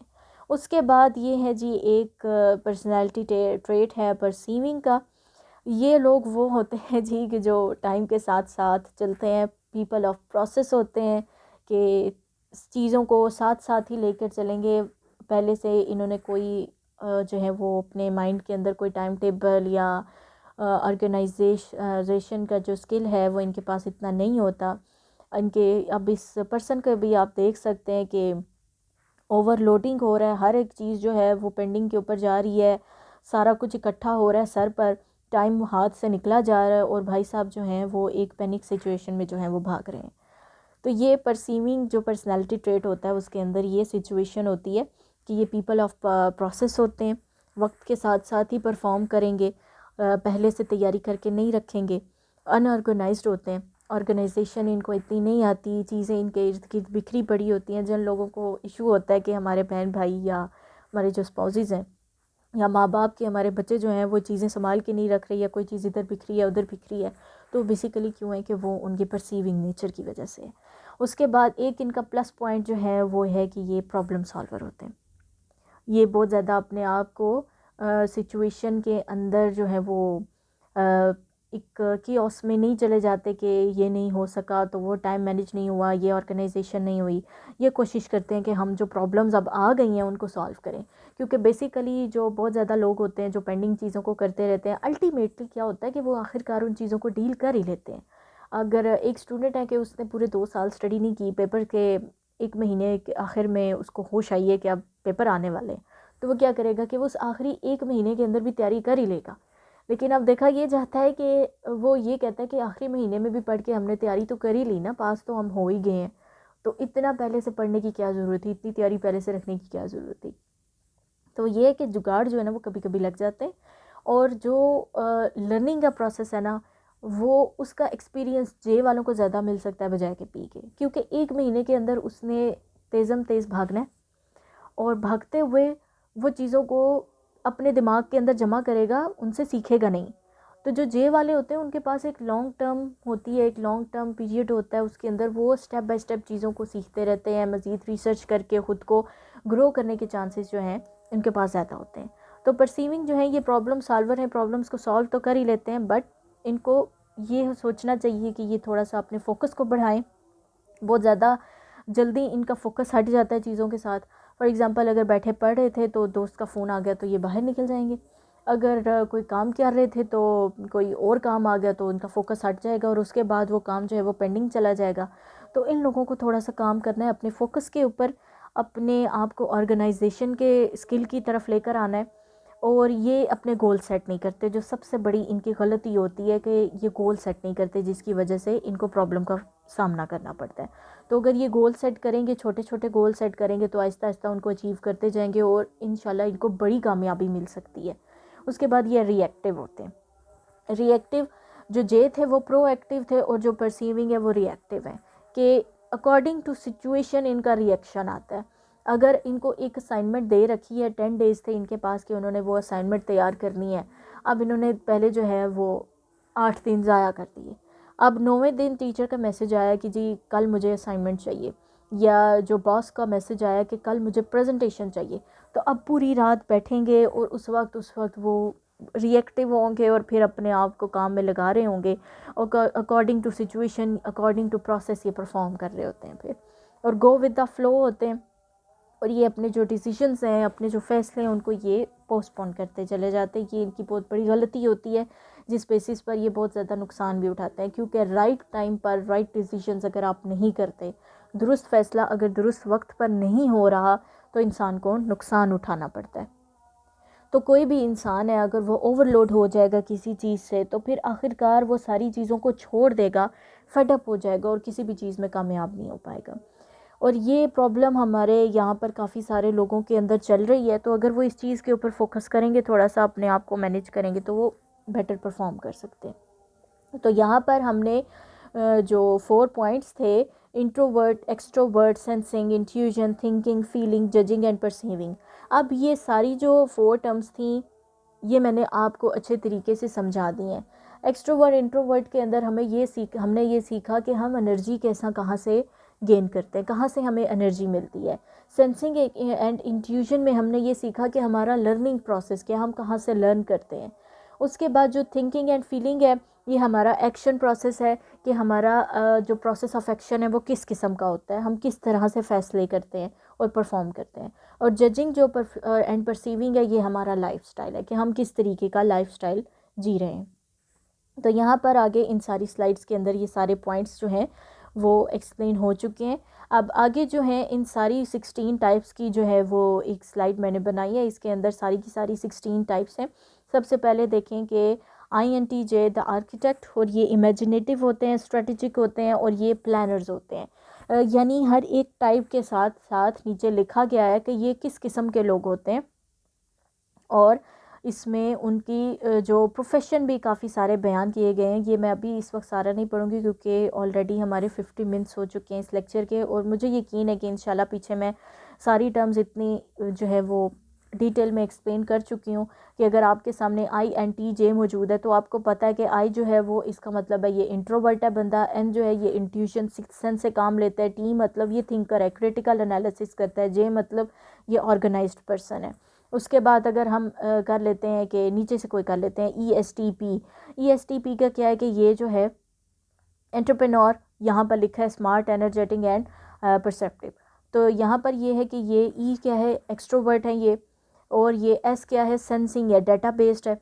उसके बाद T है क्रिटिकल एनालिसिस, P क्या है कि ये परसीविंग है। अब इनका ये होगा कि इनके अंदर जज्बात थोड़े कम होंगे, वो किस लिहाज से, क्योंकि जो S है और T है, S ने भी डाटा बेस्ड वर्क करना है, T ने भी जो है वो क्रिटिकल एनालिसिस करनी है। तो ये इस किस्म की, यानी जब आपके पर्सनैलिटी ट्रेट आपके सामने निकल आएंगे, आपको पर्सनैलिटी टाइप पता चल जाएगी, आपके सामने कोई ना कोई इस किस्म की जो टर्म आएगी, या INFJ, ESTJ, ESTP, ESFP, तो आपने क्या करना है फिर कि आपने फिर देखना है कि आप को ये पता चल जाएगा कि आपका एनर्जी सोर्स क्या है, इंट्रोवर्ट है, एक्सट्रोवर्ट है, सेंसिंग है, या फिर आप इंट्यूजन है, सिक्स सेंस से काम लेते हैं, अंधेरे में रोशनी देखने वाले हैं, या फिर T हैं, या फिर आप जो है वो F हैं, या फिर J हैं, या P हैं। तो इससे आपको सारी चीज़ें पता चल जाएंगी। तो अब इस स्लाइड के अंदर ये एक डायग्राम मौजूद है, यहाँ पर 16 पर्सनालिटी टाइप्स लिखी हुई हैं अकॉर्डिंग टू MBTI थ्योरी, और इसके अंदर देखें कि हर पर्सनालिटी टाइप के आगे आपको यहाँ पर लिखा हुआ होगा कि ये किस किस्म के लोग होते हैं। लाइक अगर ENFJ हैं तो ये एजुकेटिंग होते हैं, ये टीचर्स होते हैं मोस्टली, और ये मेंटोरशिप का काम करते हैं, डेवलपिंग का जो प्रोसेस होता है कि चीज़ों को डेवलप करना, बेटरमेंट की तरफ लेकर जाना, ये उन लोगों में से होते हैं। जो INFJ हैं ये गाइड करते हैं, ये काउंसलर्स होते हैं। उसके बाद अगर हम यहाँ पर ESFP की बात करते हैं तो ESFP के आगे देखें, यहाँ पर परफॉर्मर लिखा है, ये परफॉर्मर होते हैं। डिमॉन्स्ट्रेटिंग, ये डिमॉन्स्ट्रेट करते हैं, चीज़ों को परफॉर्म करते हैं, परफॉर्मेंस के साथ चीज़ों को जो है ये दूसरों तक एक्सप्लेन करते हैं। और परफॉर्मेंस जो ज़ाहिरी बात है, परफॉर्मेंस अगर ड्रामा की है, नावल की है, या फिर किसी भी और फॉर्म में वो परफॉर्म कर रहे हैं, तो वो एक किस्म की एंटरटेनमेंट होती है, इम्प्रूव कर रहे होते हैं, उनका जो मकसद होता है वो इम्प्रूवमेंट होता है। ISFP हैं तो ये कंपोज़र हैं, ये सिंथेसाइज करते हैं, चीज़ों को क्रिएट करते हैं, आर्टिस्टिक जो एबिलिटी होती है ये इनके अंदर होती है, और ये आर्ट की वजह से भी ये दूसरों को एंटरटेन करते हैं। तो ये आगे 16 पर्सनालिटी सारी लिखी हुई हैं। आपने अब अपनी पर्सनालिटी टाइप को जानने के बाद, टेस्ट परफॉर्म करने के बाद ख़ुद को जानना है कि आप किस कैटेगरी के अंदर आ रहे हैं, कौन से पॉइंट्स आपके अंदर हैं। तो जब आप ये जान लेंगे, अपनी टर्म आपको पता चल जाएगी, तो उसके बाद आप इजीली अपने आप को सक्सेस की तरफ लेकर जा सकते हैं। और जहाँ तक ये पर्सनैलिटी की टाइप की बात हुई है, तो देखिए गोल सेटिंग से पहले जो प्रोसेस होता है ना, वो खुद शनासी का होता है। खुद शनासी is the more important than the goal setting. खुद शनास अगर आप नहीं है ना, तो आपको पता नहीं है आपने क्या करना है। यहाँ पर एक बहुत बड़ी हेल्प जो इस रिसर्च के अंदर हो चुकी है कि उस पर्सनैलिटी के लोग किस किस प्रोफेशन के अंदर जाते हैं, उनके अंदर कौन सी आर्टिस्टिक स्किल्स होती हैं, कौन सी स्ट्रेंथ्स होती हैं, वीकनेसेस होती हैं। जिस लिंक से आपने टेस्ट परफॉर्म करना है वो आपको इंशाल्लाह डिस्क्रिप्शन में मिल जाएगा। और परफॉर्म करने के बाद आपने अपनी पर्सनैलिटी टाइप लिख लेनी है, आपको अपनी पर्सनैलिटी टाइप पता चल जाएगी, हर एक चीज़ पता चल गई। और आज के लेक्चर के अंदर मैंने आपको ये भी बता दिया है कि प्लस पॉइंट्स क्या हैं और नेगेटिव पॉइंट्स क्या हैं, ठीक है। तो प्लस पॉइंट्स के ऊपर ज़्यादा वर्क करें, ख़ुद को आप एक्सेलेंस की तरफ लेकर जा पाएंगे फिर। और जो आपके अंदर नेगेटिव पॉइंट्स हैं, यानी जिनकी वजह से आप नुकसान उठा सकते हैं, जो मैंने आज लेक्चर के अंदर बताए भी हैं, तो उसकी वजह से क्या करना है कि आपने उसके ऊपर फोकस करना है। तो नेगेटिव पॉइंट्स के ऊपर अगर फोकस करेंगे तो उनको आप बेटर बना सकते हैं। और उसके बाद ये है कि आप सक्सेस की तरफ जा सकते हैं। और जहाँ तक ये पर्सनैलिटी की बात है, तो अब ये बात की जाए कि किस पर्सनैलिटी की किसके साथ ज़्यादा बनती है। तो देखिए, हम सबको अपनी ज़िंदगी में एक दूसरे की ज़रूरत है। फॉर एग्ज़ाम्पल, अगर आपके जो हस्बैंड हैं उनका लाइफस्टाइल परसीविंग है कि अनऑर्गेनाइज्ड पर्सन है, और अगर आप जो हैं वो ऑर्गेनाइज्ड पर्सन है, तो बजाय इसके कि जब इल्म नहीं है एक दूसरे का, तो क्या होगा कि लड़ाई पैदा होगी। कि जो अगर हस्बैंड ही अगर कह लें कि वो एक ऑर्गेनाइज्ड पर्सन है और जो वाइफ है वो अनऑर्गेनाइज्ड है, तो वो क्या कहेंगे, वो एक डिफरेंट किस्म का माहौल जो घर में क्रिएट होगा उसका आप अंदाज़ा कर सकते हैं। और उसके बाद जो बच्चों को जो उसके ऊपर असर पड़ेगा, उस चीज़ को भी आप समझ सकते हैं। तो अगर पता होगा, हस्बैंड को पता होगा कि मेरी वाइफ का जो लाइफस्टाइल है वो परसीविंग है, तो वो नरमी के साथ अपनी वाइफ के साथ डील कर पाएंगे। और अगर वाइफ को पता है कि हस्बैंड का जो लाइफस्टाइल है वो जजिंग है, और वो क्यों अपनी चीज़ों को अपनी जगह पे रखना और उनको ऑर्गेनाइज रखना पसंद करते हैं, तो वो भी इन चीज़ों का ख्याल रखेगी। उसको भी पता होगा कि वो हार्श नहीं है, बस उनका लाइफस्टाइल ऐसा है, ये उनकी इनेट नेचर है। और अगर किसी को पता होगा कि उसके हस्बैंड के अंदर थिंकिंग का ट्रेट है, क्रिटिकल एनालिसिस का, और किसी को ये पता है कि उसके हस्बैंड के अंदर अगर फीलिंग का ट्रेट है, तो वो फीलिंग वाले क्या करते हैं कि वो इमोशंस के साथ फैसले करते हैं, वो डाटा बेस्ड इतना फ़ैसला नहीं करते। तो अगर कोई मियाँ बीवी की एग्ज़ाम्पल मैं यहाँ पर इस वजह से दे रही हूँ क्योंकि मोस्टली जो प्रॉब्लम क्रिएट होती है वो हमारे स्पाउसेस के साथ होती है। पेरेंट्स जो हैं वो बच्चों के साथ नरमी के साथ डील कर ही लेते हैं, और बच्चे जो हैं वो अदब का एक मामला रख ही लेते हैं। और बहन भाइयों में ज़िंदगियाँ मसरूफ़ हो जाती हैं, इतनी जो है वो नहीं होता इंटरेक्शन के उनके साथ बहुत ज़्यादा वक्त गुजारने को मिले। लेकिन एक औरत ने शोहर के साथ और एक शोहर ने बीवी के साथ वक्त गुजारना होता है। तो अगर उस वक्त में एक दूसरे की समझ ही नहीं है, और उस समझ में अगर एक दूसरे को गलत करार दे दिया, यानी जो ऑर्गेनाइज्ड पर्सन है, अगर दूसरा बंदा परसीविंग है और उसको कह दिया कि ये तो है ही कामचोर, इसको काम करना नहीं आता, और दिस एंड डैट, तो इस तरह के जो अल्फाज होते हैं फिर दूसरे को तकलीफ़ देते हैं। तो अगर पता होगा कि उसका लाइफस्टाइल ही ऐसा है, तो उसको नरमी से प्यार से डील कर लिया जाएगा, और जो प्लस पॉइंट्स हैं उनके ऊपर फोकस करके सक्सेस की तरफ जा सकते हैं, और नेगेटिव पॉइंट्स के ऊपर फोकस करके उनको बेटर बना सकते हैं। और जो अगर किसी के जो रिलेशनशिप के अंदर कोई इंट्रोवर्ट है और कोई एक्सट्रोवर्ट है, तो एक्सट्रोवर्ट जो है वो अपनी फीलिंग्स का इजहार बहुत अच्छे से कर लेता होगा, और बातचीत में भी काफ़ी अच्छे होते हैं, कम्युनिकेशन काफ़ी अच्छे से कर लेते हैं। लेकिन इंट्रोवर्ट्स ऐसे नहीं होते।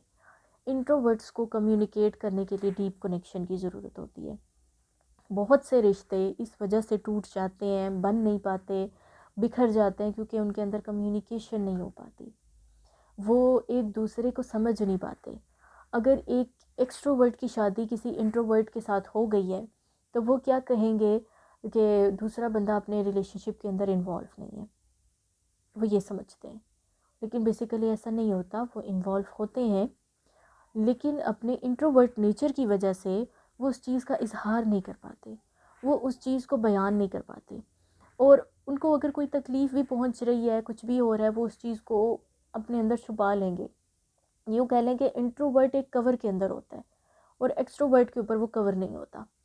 तो अगर कवर होने की वजह से इंट्रोवर्ट बहुत सारी चीज़ों की वजह से बच भी जाता है, और कवर ना होने की वजह से एक्सट्रोवर्ट को बहुत सारी मुश्किलात का सामना भी करना पड़ता है। और जो रिश्ता होता है स्पाउसेस का, इसमें ज़ाहिरी बात है स्पाउसेस का ही नहीं बल्कि कोई भी रिलेशनशिप आप कह लें, बहन भाई का, बच्चों का, माँ बाप का, मियाँ बीवी का, इजहार लाजमी होता है। ये लैंग्वेजेस ऑफ लव में से एक पार्ट है, एक लैंग्वेज है लव की, कि इजहार किया जाता है। और अगर इजहार नहीं होता नरमी का, मोहब्बत का, तो आपका दूसरे के साथ रिलेशन डिस्टर्ब हो जाएगा। अगर आप जो है वो सेंसिंग है और दूसरा बंदा इंट्यूजन बेस्ड है, तो वो दिल से काम ले रहा होगा और आप डेटा से काम ले रहे होंगे। तो ये वो पॉइंट्स थे जिनकी बेसिस की वजह से हम एक दूसरे को गलत करार दे देते हैं, और हकीकत में ऐसा होता नहीं है। दूसरा बंदा गलत नहीं होता, बस उसके उसकी नेचर हमसे डिफरेंट होती है। इख्तलाफ राय का इसलिए एहतराम किया गया है और इस्लाम के अंदर इख्तलाफ राय को अहमियत दी जाती है। तो आज के लेक्चर के अंदर मुझे ये उम्मीद है कि आप लोगों को बहुत कुछ सीखने को मिला होगा, बहुत सारी चीज़ें जहन के अंदर सुलझी होंगी कि जो प्रॉब्लम्स रिश्तों में भी पैदा हुई तो क्यों हुई, जो प्रॉब्लम्स पैदा हुई कि अल्लाह ताला ने अगर अपने जैसे, हर कोई चाहता है कि उसको अपने जैसा इंसान मिल जाए, लेकिन अक्सर ऐसा होता है कि जो रिश्ता जुड़ता है वो किसी अपने जैसे के साथ नहीं जुड़ता, वो किसी ऐसे के साथ जुड़ जाता है जिसकी पर्सनैलिटी हमसे डिफरेंट होती है। लाइक इंट्रोवर्ट की एक्सट्रोवर्ट के साथ हो जाएगी, जजिंग की परसीविंग के साथ हो जाएगी, जो फीलिंग वाले हैं उनकी क्रिटिकल थिंकिंग वाले के साथ हो जाएगी। तो अल्लाह ताला ने ये जो रिश्ते बनाए ना, ये इसलिए बनाए क्योंकि हमें एक दूसरे की ज़रूरत है, हम एक दूसरे का सहारा है। अगर हम इंडिपेंडेंट हो जाएं तो क्या होगा कि किसी को किसी दूसरे की ज़रूरत ही नहीं रहेगी। ज़रूरत नहीं है मतलब राब्ते टूट गए, राब्ते टूट गए मतलब रिश्ते टूट गए। अल्लाह ताला ने हम सब को एक दूसरे के साथ जोड़ा। सूरत अल-फातिहा के अंदर अल्लाह ताला ने इहदीनी नहीं फरमाया, इहदीना फरमाया कि हिदायत दे हमें, हम सबको एक दूसरे के साथ जोड़ा है अल्लाह ताला ने। सुलह रहमी का दर्स दिया है हमें इस्लाम ने, एक दूसरे के साथ मिलजुल कर रहना और एक दूसरे के लिए अच्छा सोचना, अच्छा समझना और अच्छा बोलना। तो अगर हम इन चीज़ों को समझ कर अपनी लाइफ को गुजारेंगे तो हम अपने रिश्तों को बेहतर बना सकते हैं, हम अपने जो मामलात हैं उनमें बेटर परफॉर्म कर सकते हैं और हम सब सक्सेस की तरफ भी जा सकते हैं। अब 4 पॉइंट्स मैंने आपको लिखवाने हैं। पहला पॉइंट लिखें डिस्कवरी, सेकंड पॉइंट लिखें एक्सप्लोरेशन, थर्ड पॉइंट लिखें डेवलपमेंट एंड फोर्थ पॉइंट लिखें excellence. First discovery, second exploration, third development and fourth excellence. अब आज के लेक्चर के बाद आप लोगों ने सबसे पहले वो टेस्ट परफॉर्म करना है, ये आप लोगों की असाइनमेंट है, और करने के बाद आपको अपना आप डिस्कवर हो जाएगा, आपको खुद शनासी हो जाएगी, आपको पता चल जाएगा आपकी नेचर क्या है। यानी डिस्कवरी का पॉइंट आपका डन हो गया। जैसे जैसे आपके ये 4 पॉइंट्स डन होते जाएंगे ना, आपने आगे टिक लगाते जाना है। डिस्कवरी आज आपकी इंशाल्लाह डन हो जाएगी। उसके बाद आता है एक्सप्लोरेशन का पॉइंट। एक्सप्लोरेशन का कि आज के लेक्चर के अंदर भी मैंने आपको इंट्रोवर्ट, एक्सट्रोवर्ट, इन सारी टर्म्स के बारे में बताया, लेकिन अब आपने करना क्या है, इंटरनेट के ऊपर बेशुमार मवाद मौजूद है इन सारी चीज़ों से रिलेटेड। इवन यूट्यूब के ऊपर बहुत सारा मौजूद है। जो भी आपकी पर्सनैलिटी टाइप है, आप वो पर्सनैलिटी टाइप, वो कीवर्ड आप यूट्यूब में सर्च बार में लिख दें, आपको बेशुमार वीडियोस उससे रिलेटेड मिल जाएंगी। उसके ऊपर फिर सर्च करना शुरू करें, जानें खुद को समझें, अपने प्लस पॉइंट्स को जानें, खुद को एक्सप्लोर करने का ये आपने टास्क देना है खुद को। जब फिर आपने खुद को एक्सप्लोर कर लिया ना, समझ लिया आपके वीकनेसेस क्या हैं, आपकी स्ट्रेंथ्स क्या हैं, फिर आना है आपने डेवलपमेंट के पार्ट के ऊपर। और जो लिंक आपको मैं प्रोवाइड करूँगी जहाँ से आपने टेस्ट परफॉर्म करना है, उसी लिंक के अंदर भी जब आपकी पर्सनैलिटी टाइप आपके सामने आ जाएगी तो काफ़ी सारी टैब्स होंगी जहाँ पर आपको उन टैब्स के अंदर ये बताया जा रहा होगा कि as a in a relationship आप कैसे हैं, आप अपनी प्रोफेशनल लाइफ में कैसे हैं, कौन सी आपकी स्ट्रेंथ्स हैं, कौन सी आपकी वीकनेसेस हैं, और आपको किस तरीके से ख़ुद को बेटरमेंट की तरफ लेकर जाना है। उस वेबसाइट के अंदर भी इंशाल्लाह आपको मिल जाएगा और ख़ुद भी आप एक्सप्लोर कर सकते हैं। जब ये सारी चीज़ें, एक्सप्लोरेशन का पॉइंट डन हो चुका, फिर आपने आना है डेवलपमेंट की तरफ। आपको पता चल गया ये प्लस पॉइंट्स हैं और ये नेगेटिव पॉइंट्स हैं। प्लस पॉइंट्स के ऊपर फिर आपने डेवलपमेंट का प्रोसेस करना है। लाइक अगर किसी की जजिंग पर्सनैलिटी है और जजिंग पर्सनैलिटी के अंदर उसको ये पता चल गया कि मैं जजिंग हूँ, लेकिन उसके अंदर इतना ऑर्गेनाइजेशन का स्किल नहीं था, इतनी गोल सेटिंग नहीं थी, अपने गोल्स उसने शॉर्ट टर्म, अपने गोल जो हैं वो बहुत छोटे सेट किया रखे हैं, बड़ा नहीं सोचा। फिर उसको पता चलेगा कि हाँ, अब थोड़ा सा ऑर्गेनाइजेशन की स्किल मेरे अंदर अल्लाह ताला ने पहले से रखी है, मुझे इसको मज़ीद बेहतर बनाना है, 4 चांद लगाने हैं। जब वो 4 चांद लगेंगे तो फिर क्या होगा, एक्सीलेंस का पॉइंट डन हो जाएगा। और फिर जो नेगेटिव पॉइंट्स हैं, नेगेटिव पॉइंट्स क्या, जैसे अगर आप जजिंग की एग्जांपल ले लेते हैं, तो नेगेटिव पॉइंट्स क्या आएंगे कि बहुत ज़्यादा रिजिड हो जाना अपनी रूटीन्स को लेकर, और अगर कोई चीज़ पूरी नहीं होती तो फिर डिप्रेशन में चले जाना। तो फिर हम इस चीज़ को अपने आप को फ्लेक्सिबल रख सकते हैं, थोड़ा सा फ्लेक्सिबिलिटी की तरफ लेकर आएंगे तो हमारे वो नेगेटिव पॉइंट्स हमें इतना असर नहीं करेंगे और हम एक्सीलेंस की तरफ जा सकते हैं। तो ये 4 पॉइंट्स हैं आपके: discovery, exploration, development and excellence. और यही वो 4 चीज़ें हैं कि जिससे गुज़र कर एक इंसान एहसन लेवल तक जाता है, एहसान के लेवल तक। एहसान का लेवल ही वो है एक्सीलेंस का। एहसान अरबी ज़ुबान में ये नहीं है कि आपने किसी के साथ नेकी का मामला किया। एहसान अरबी ज़ुबान में ये है कि आपने एक्सीलेंस के लेवल तक जाना है। एक्सीलेंस के लेवल तक जब हम चले जाएंगे तो हमारा मकसद जो है वो हमें हासिल हो जाएगा और हम अपने आप को उस चीज़ के लिए तैयार कर लेंगे कि हमने आखिरत में जवाबदेही करनी है। ये लेक्चर मोस्ट इम्पॉर्टेंट था और इस लेक्चर के अंदर आप लोगों को बहुत कुछ सीखने को मिला होगा। एफ़ वाले जो लोग हैं, जो फीलर्स हैं, उनको ये सोचना है कि ट्रस्ट इतनी जल्दी नहीं करना। हर हाथ में लाने वाला दोस्त नहीं होता। जब फैसले करने हैं, जब सिस्टम के साथ डील करना है तो थोड़ा सा क्रिटिकल होना है उस वक्त। और जो बहुत ज़्यादा क्रिटिकल है उनको थोड़ा सा जज्बात के साथ भी चलना है। इंसान को जो है वो थोड़े से मार्जिन्स देने हैं। हर एक को दूसरे की ज़रूरत है, कोई भी इंडिपेंडेंट परफॉर्म नहीं कर सकता। इसीलिए अल्लाह ताला ने हमें एक दूसरे का साथ जो है वो मुहैया किया है। और अब जब ये सारी चीज़ें आप जान चुके हैं तो अपनों को बेहतर तरीके से डील करना है, बजाय इसके कि एक फैमिली सिस्टम को हम बर्बाद करें। अपने सिबलिंग्स के साथ मामलात ख़राब हों, पेरेंट्स के साथ, स्पाउसेस के साथ। अपनों के साथ ना सीधा नहीं हुआ जाता, अपनों को मैनेज किया जाता है। ये बात याद रखनी है, अपनों के साथ अपनों वाला मामला। और जब ये चीज़ समझ में आ गई कि दूसरा बंदा भी कोई चीज़ कर रहा है तो वो क्यों कर रहा है, तो आप उसके साथ अच्छे तरीके से डीलिंग कर पाएंगे। और इंट्रोवर्ट्स को थोड़ा सा मार्जिन दें कि अगर खामोश तबीयत है तो कोई मसले की बात नहीं है, उनको रहने दें। इवन अगर मैं आपको कुछ पर्सनालिटीज़ जो हैं वो फेमस लोगों की बता दूं तो जो अब्दुल सत्तार ईदी थे, उनकी पर्सनालिटी जो थी वो ISFJ थे। वो इंट्रोवर्ट थे, सेंसिंग थे, फीलर थे। जज्बाती कैफियत उनके अंदर थी और जज्बाती कैफियत के साथ, अपने इमोशंस के साथ उन्होंने इंसानियत के लिए कितना बड़ा काम किया। और फिर वो जजिंग भी थे। Judging means organized. अगर वो ऑर्गेनाइज्ड ना होते तो इतनी बड़ी जो ईदी ऑर्गेनाइजेशन है वो उसको ना बना पाते। उसके बाद जो कायदे आज़म थे वो INFJ थे। INFJ यानी इंट्रोवर्ट थे, इंट्यूजन थे, यानी वो तारीकी में रोशनी देखने के काबिल थे। वो तारीकी के अंदर रोशनी देख सकते थे। लेकिन वो उनका जो प्रोफेशन था वो लॉयर का था। अब देखें कि उसी दौरान उन्होंने क्या किया है कि जैसे उनके दिल की कोई आवाज़ थी ना, तो साथ ही साथ उन्होंने डाटा बेस्ड वर्क भी किया है। उन्होंने डाटा के ऊपर भी फोकस किया है और उन्होंने अपने दिल की आवाज़ के ऊपर भी फोकस किया है कि पाकिस्तान को इस तरह से वजूद में लाना मुश्किल था। जिस तरह से कायदे आज़म ने दिन रात मेहनत की है और अल्लाह ताला ने उनकी मदद की और पाकिस्तान वजूद में आया। और उसके बाद वो फीलर थे, उनके अंदर एहसास था, इस मुसलमान उम्मत का एहसास था, जिसकी वजह से उन्होंने उस जज्बात को इस्तेमाल किया। ये फीलर्स जो है ना, बहुत बड़ी ताकत है इनके अंदर, फीलर्स के अंदर। जज्बात के साथ वो बड़े बड़े काम कर सकते हैं। उसके बाद वो जे थे, ऑर्गेनाइज्ड थे। और ऑर्गेनाइज होने की वजह से उन्होंने अपने लाइफ को एक वेल ऑर्गेनाइज्ड वे में डील किया है। उसके बाद जो आपका जो इलन मस्क है, जो अमीर तरीन आदमी है दुनिया का, वो जनाब है INTJ।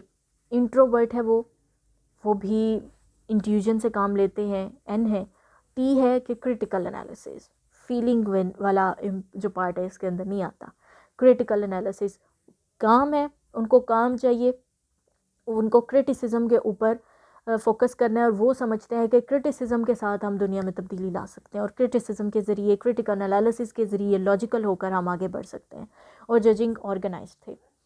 और जी उसके बाद जो इलामा इकबाल थे वो INFP थे। INFP इंट्रोवर्ट थे, इंट्यूजन जो था उनके अंदर था। उसके बाद जो है वो F थे, फीलर थे, और P परसीविंग थे। आप देखें कि इलामा इकबाल परसीविंग है, लेकिन उन्होंने परसीविंग होने के साथ साथ जब अपनी लाइफ को मैनेज किया है तो उन्होंने कितना बड़ा काम किया है पाकिस्तान की यूथ के लिए। इवन आज भी उनकी शायरी हमें ताकत देती है। तो ये वो सारी चीज़ें हैं कि जिनके ज़रिए हम आगे बढ़ सकते हैं, समझ सकते हैं चीज़ों को, कामयाबी की जानिब जा सकते हैं। तो अपने अंदर जो है वो बेहतरी लेकर आएँ, और जितना इंसान दीन की जानिब होता है ना, उतना इंसान फ्लेक्सिबल होता है, उतना इंसान अपने आप को जो है वो ग्रोथ की तरफ लेकर जा सकता है और अपने मामलात में इतना रिजिड नहीं होता। फॉर एग्ज़ाम्पल, अगर एक मेल है, अगर वो उसके अंदर टी का ट्रेट है ना, थिंकर है वो, तो उसकी शादी होती है तो वो अपनी औरत के साथ, अगर वो दीनदार है, अल्लाह का डर उसके अंदर है, तो वो नरमी का मामला रखेगा, वो उसके जज्बात का ख्याल रखेगा, वो फ्लेक्सिबल हो जाएगा। और अगर एक जो है क्रिटिकल बंदा है और उसकी शादी होती है, तो उसके बाद क्या है कि वो अपनी वाइफ के एहसासात का उस तरीके से ख्याल नहीं रख पाएगा। अगर वो दीनदार नहीं है तो उसको काम चाहिए, वो क्रिटिकल होगा, वो क्रिटिसिज्म के ऊपर बिलीव करता होगा कि क्रिटिसिज्म के साथ हम बेहतरी ला सकते हैं। लेकिन दूसरी जानिब अगर किसी के जज्बात की जो है वो जज्बात मजरूह हो रहे हैं, तो इस चीज़ का उनको एहसास नहीं हो पाता। तो ये चीज़ें हैं कि अल्लाह ताला ने जब एक हुक्म दिया कि जो देखना चाहिए ना क्राइटेरिया शादी के लिए, तो वो दीन को पहले प्रेफर करना चाहिए, दीन को प्रायोरिटी रखना चाहिए, क्योंकि जो जितना दीनदार होता है वो उतना फ्लेक्सिबल होता है, जितना वो दीन इस्लाम के साथ होगा। और जितना वो फ्लेक्सिबल होगा, उतना वो दूसरों को मार्जिन देगा, उतना वो अपने रिश्तों के अंदर होगा, अच्छा होगा, उतना वो अपने आप को भी अच्छा रखेगा और अच्छा परफॉर्म करेगा। तो ये आज के इस लेक्चर का लेसन था। होप सो कि ये अच्छा लेक्चर किया होगा और आप सब लोगों के लिए काफ़ी हेल्पफुल रहेगा। अब यहाँ पर मैं इस लेक्चर को एंड करती हूँ। अपना और अपनों का बहुत सारा ख्याल रखिएगा, दुआ में याद रखिएगा, और जज़ाकुमुल्लाह खैर फ़ी अमानिल्लाह।